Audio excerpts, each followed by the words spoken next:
ഇത് നീറ്റ് ചോദ്യപേപ്പർ ചോർച്ചയിൽ വിമർശനവുമായി മല്ലികാർജ്ജുൻ ഖാർഗെ.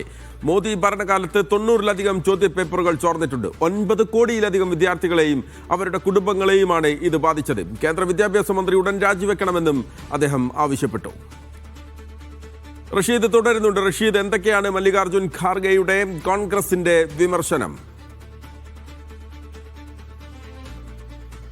മഹേഷ്, ചോദ്യപേപ്പർ ചോർച്ചയുമായി ബന്ധപ്പെട്ട വലിയ വിമർശനങ്ങളാണ് കോൺഗ്രസ് കഴിഞ്ഞ ദിവസങ്ങളിലും ഉയർത്തിയിട്ടുള്ളത്. എന്തായാലും ദേശീയ അധ്യക്ഷൻ മല്ലികാർജ്ജുൻ ഖാർഗെ പ്രധാനമന്ത്രി നരേന്ദ്രമോദിയെയും അതോടൊപ്പം BJP സർക്കാരിനെയും ആഞ്ഞടിക്കുകയായിരുന്നു. മോദി ഭരണകാലത്ത് 90-ലധികം ചോദ്യപേപ്പറുകളാണ് ചോർന്നിട്ടുള്ളത്. ഇത് 9 കോടിയോളം വരുന്ന വിദ്യാർത്ഥികളെയും അവരുടെ കുടുംബത്തെയും ഇത് സാരമായി തന്നെ ബാധിച്ചു. വിദ്യാർത്ഥികളുടെ ഭാവിയെ തന്നെ ഇത്തരത്തിൽ പ്രതിസന്ധിയിലാക്കുന്ന തരത്തിലേക്കാണ് ചോദ്യപേപ്പർ ക്രമക്കേടുകളും ചോർച്ചയും രാജ്യത്ത് സംഭവിച്ചുകൊണ്ടിരിക്കുന്നത്. ഇതിൽ ഏതെങ്കിലും തരത്തിൽ ക്രിയാത്മകമായിട്ടുള്ള ഒരു ഇടപെടൽ കേന്ദ്ര സർക്കാരോ വിദ്യാഭ്യാസ മന്ത്രാലയമോ എടുക്കുന്നില്ല. അതുകൊണ്ട് കൃത്യമായി തന്നെ ഇതിൽ പരിശോധനകൾ നടത്തുകയും അന്വേഷണങ്ങൾ നടത്തുകയും വേണം. പ്രത്യേകിച്ചും NTA പങ്കടക്കം പുറത്തു വന്നതോടു കൂടിയാണ് ഇത്തരത്തിൽ വിമർശനം കോൺഗ്രസിന്റെ ഭാഗത്തു നിന്നും കടുക്കുന്നത്. എന്തായാലും മോദി ഈ പരീക്ഷയുമായി ബന്ധപ്പെട്ടുള്ള ചർച്ചകൾക്ക് തയ്യാറാകണം. പ്രത്യേക സർവകക്ഷി യോഗമടക്കം വിളിച്ചുകൊണ്ട് ഇത്തരം വിഷയങ്ങൾ ചർച്ച ചെയ്യണം എന്നുള്ള കാര്യം കൂടി ഇപ്പോൾ മല്ലികാർജ്ജുൻ ഖാർഗെ മുന്നോട്ട് വെച്ചിരിക്കുകയാണ്. അതോടൊപ്പം തന്നെ കേന്ദ്ര വിദ്യാഭ്യാസ